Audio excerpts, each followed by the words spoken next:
Hello guys, VP concept के YouTube channel पर आप सभी का स्वागत है। इस वीडियो में हम राजस्थान फॉरेस्ट गार्ड वैकेंसी 2020 के बारे में डिस्कस कर रहे हैं। राजस्थान फॉरेस्ट गार्ड वैकेंसी के फॉर्म बहुत जल्दी स्टार्ट हो रहे हैं, तो हम इस वीडियो में देखेंगे कि राजस्थान फॉरेस्ट गार्ड का फॉर्म भरते टाइम आपको किन किन चीज़ों की ज़रूरत पड़ेगी, आपको किन किन चीज़ों का ध्यान रखना है और टोटल पोस्ट कितनी है और कौन कौन से लोग इस फॉर्म के लिए एलिजिबल है।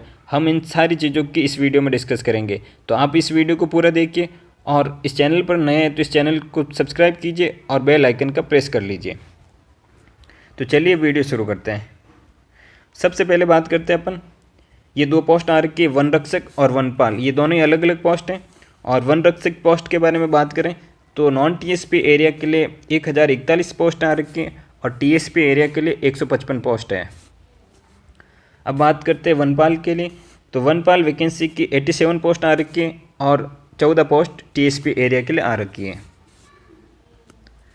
अब बात करते हैं अपन किन किन योग्यता की जरूरत पड़ेगी। अब बात करते हैं वन रक्षक की। शैक्षिक योग्यता, किसी भी मान्यता प्राप्त बोर्ड या संस्थान से 10वीं परीक्षा उत्तीर्ण होना जरूरी है। कोई परसेंटेज की लिमिट इसमें नहीं है। देवनागरी लिपि यानी हिंदी लैंग्वेज का आपको नॉलेज होना चाहिए और राजस्थानी संस्कृति और कल्चर का आपको नॉलेज होना चाहिए। अगर बात करें वनपाल के बारे में, तो वनपाल में आपको 12वीं परीक्षा उत्तीर्ण होना जरूरी है, भले किसी भी मान्यता प्राप्त बोर्ड से आप उत्तीर्ण हो, और आपको देवनागरी लिपि यानी हिंदी और राजस्थानी संस्कृति का ज्ञान अच्छे से आवश्यक है।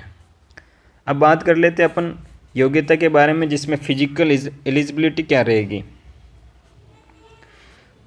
अगर आप पुरुष कैंडिडेट हैं तो आपकी 163 हाइट कम से कम होनी चाहिए, यानी 163 सेंटीमीटर, और चेस्ट होना चाहिए 84। और बात करें महिला के लिए तो 150 सेंटीमीटर हाइट कंपलसरी है। और अगर आप अनुसूचित जनजाति जैसे असमिया, भूटानी, गढ़वाली, गोरखा, कमाऊ, लद्दाखी, मिजो या नागा इस टाइप के कुछ एरिया से बिलोंग कर रहे हैं तो आपको हाइट में छूट दी गई है और आपको 152 सेंटीमीटर हाइट वाले लोग इसमें एलिजिबल है और महिलाओं के लिए 145 सेंटीमीटर है। अब आपको ध्यान रखना है फोटोग्राफ और हस्ताक्षर के बारे में।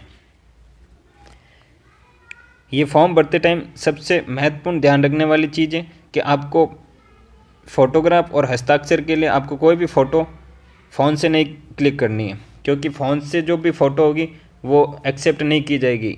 यहाँ पे सीधा सीधा लिखा गया है, फोटोग्राफ और हस्ताक्षर एक तो स्पष्ट होने चाहिए और आवेदक को नवीनतम रंगीन फ़ोटो होनी चाहिए, यानी फ़ोटो आपकी 6 महीने पुरानी नहीं होनी चाहिए। और सीधा लिखा हुआ इसमें मोबाइल और अन्य रचित फ़ोटो का आप यूज नहीं करें। ऐसा नहीं कि आप सेल्फी कोई खींची हुई हो तो आप उसको यूज़ करें, तो वो आपकी एक्सेप्ट नहीं होगी। और बैकग्राउंड सफ़ेद हल्का होना चाहिए, पीछे का बैकग्राउंड से ज़्यादा आपका जो चेहरे पे ज़्यादा फोकस होना चाहिए।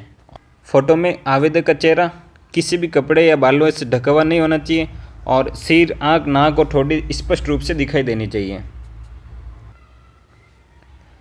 आप में से काफ़ी कैंडिडेट ऐसे भी होंगे जो चश्मे का यूज़ करते हैं, तो चश्मा पहन के आप फ़ोटो यूज कर सकते हैं, लेकिन उस पर फ्लैश नहीं होना चाहिए और कोई भी काला चश्मा या इस टाइप का कोई फ़ोटो यूज नहीं करना है। और फ़ोटो की साइज़ 3.5 सेंटीमीटर से 4.5 सेंटीमीटर रहेगी और फ़ोटो की जो फाइल का जो मैक्सिमम साइज़ रहेगा वो 100 KB से ज़्यादा नहीं होना चाहिए।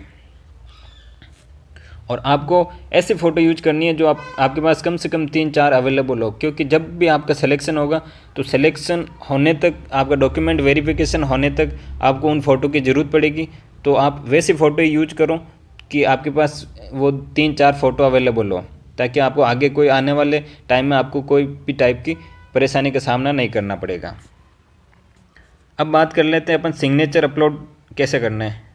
तो सिग्नेचर के लिए आपको वाइट पेपर पे सिग्नेचर करना है और 7 सेंटीमीटर इंटू 2 यानी हाइट 2 सेंटीमीटर होनी चाहिए और विड्थ 7 सेंटीमीटर होनी चाहिए। आपको उस बॉक्स में सिग्नेचर अपलोड करना है। और सिग्नेचर के लिए भी आपको ऐसा नहीं कि आप कैन स्कैनर यूज़ कर लें या कैम स्कैनर टाइप की ऐसी कोई ऐप आती है, उससे आपको यूज़ नहीं करनी है। आपको ओरिजिनल स्कैनर से फ़ोटो अपलोड की हुई रहनी चाहिए और इसके लिए आप किसी भी ई मित्र या कियोस्क से हेल्प ले सकते हैं। और सिग्नेचर 20 KB से 50 KB के बीच में होना। अब बात करते हैं फ़ीस के बारे में। जनरल कैटेगरी और ओबीसी क्रीमी लेयर वालों के लिए फ़ीस 450 रुपये रखी गई है, ओबीसी वालों के लिए 350 रुपये और SC ST वालों के लिए फ़ीस ₹250 रखी गई है। और फॉर्म 8 दिसंबर को स्टार्ट होने वाला है, यानी आपका फॉर्म 8 दिसंबर कल से स्टार्ट होने वाला है और इसकी जो लास्ट डेट रहेगी वो 7 जनवरी 2021 तक रहेगी, यानी कम से कम 1 महीना पड़ा है। आप आराम से फॉर्म भर सकते हैं।